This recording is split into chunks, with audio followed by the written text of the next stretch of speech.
Hello to TEDx URI.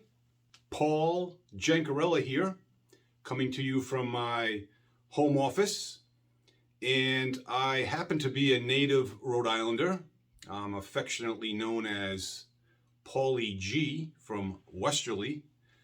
And for those of you that don't know where Westerly is, it's not in Connecticut. It's right on the border of Connecticut on the shore, southernmost border.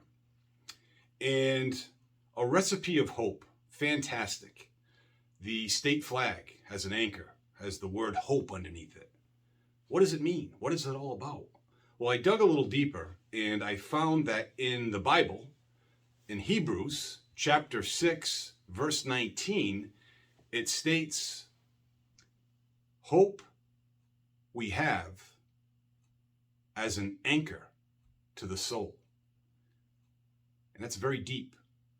You can really get some rhetoric out of that. But we have uncertain times right now. And when has history not had uncertain times? You need to be hopeful. But there are strategies that you need to do to be hopeful, which I have developed a lot of over the past 2 years.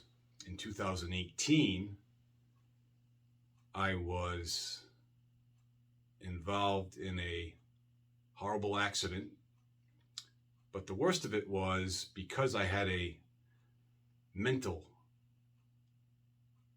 manic episode, and I was diagnosed with bipolar 1.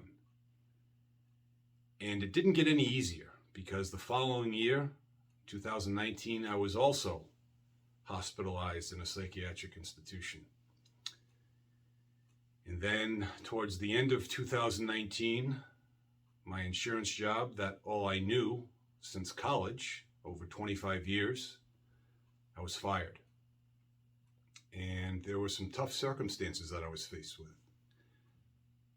But I had hope and I persevered because it's not what happens to you, but how you react and how you respond.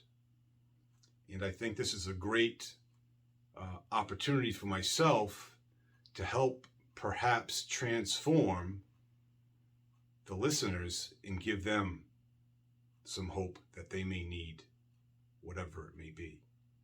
So I hope to see you in April. And in the meantime, be well, stay well. We'll talk to you soon.